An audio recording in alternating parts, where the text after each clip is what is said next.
พี่น้องเมื่อนี้ขอมาเล่าถึงการหวนคืนบัลลังก์คู่จิ้นอีกหนึ่งรอบระหว่าง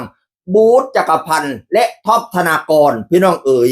หวนขึ้นมารับงานรวมกันอีกรอบนึงเด้อก่อนหน้านี่เขาเจ้าอยู่ระเบียบวัฒนศิลป์นำกันเป็นคู่จิ้นนี่โอ้ยเอฟซีห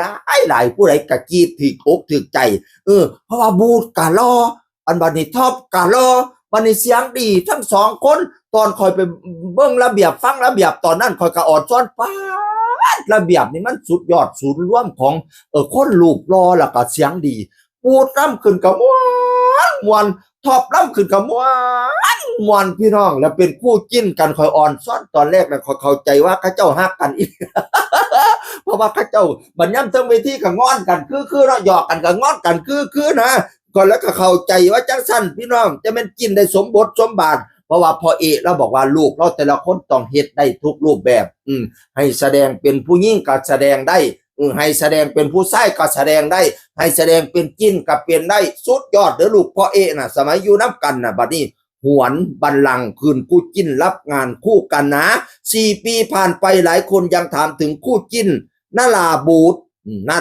คู่จิ้นนาราบูธว่าซั่นวันนี้เราได้กลับมาร่วมเฟรนร่วมงานกันอีกครั้งขอบคุณทุกคนที่ยังคิดถึงคอยสนับสนุนเสมอบางความทรงจำอาจผ่านไปตามกาลเวลาแต่ความผูกพันและมิตรภาพยังคงเหมือนเดิมยังเหมือนเดิมบางคนยังคิดฮอดบรรยากาศเก่าๆสมัยข้าเจ้าอยู่ระเบียบน้ำกันพี่น้องเอ๋ยโอ้ยสุดยอดเวทีแรกที่หวนกลับคืนมาคืออีสานลำซิ่งโอ้ยมวนซืนเป็นตาหนายพี่น้องเอ๋ยกันเนี้ยคนเสียงดีเนาะเสียงดีทั้งสองคนสิบ่มวนจังไหนรูปรอยตั้งหากบัดนี้เนี่ยโอ้ยสาวน้อยสาวใหญ่ว่าใจจะละลายพี่น้องเอ๋ยจะเป็นภาคกันรอจะเป็นภาคกันผู้ดีผู้รวยไปลายหาย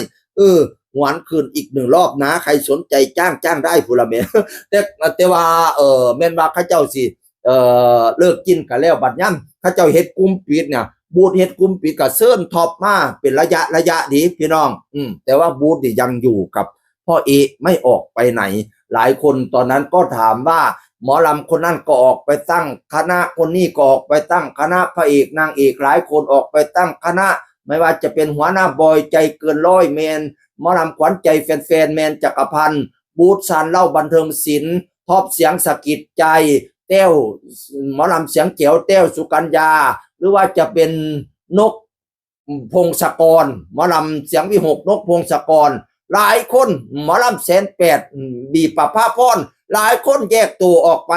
หมอลำเสียงสะอ่อนผู้บาเอกมั่งก่อนพร้อมแยกตัวออกไปเขาเจ้าก็ถามว่าบูธนี่บ่ไปเป็นอันตั้งคณะบ่นะบูธแล้วว่าเราบ่มีความคิดจังซั่นเรายังอยากเป็นพระเอกหมอลำเราบ่อยากเป็นหัวหน้าว่าซั่นว่านั่นน่ะความคิดบูธณตอนนี้ว่าซั่นพี่น้องเอ๋ยนี่ล่ะเฮาก็มาอันซื่นส้มคู่จิ้นน้ำกันมาเบิ่งว่าเขาเจ้าสิรับงานอันใดอีกผู้ใดจ้างก็จ้างเด้อช่วงปิดฤดูกาลเนี่ยจักหน่อยเปิดฤดูกาลเขาเจ้าบ่ได้รับงานแล้วเด้เพราะว่าต่างคนต่างไปเด้บัดนี้เด้เสียงคือคนเก่าเว้าสุวรรณสวัสดีครับ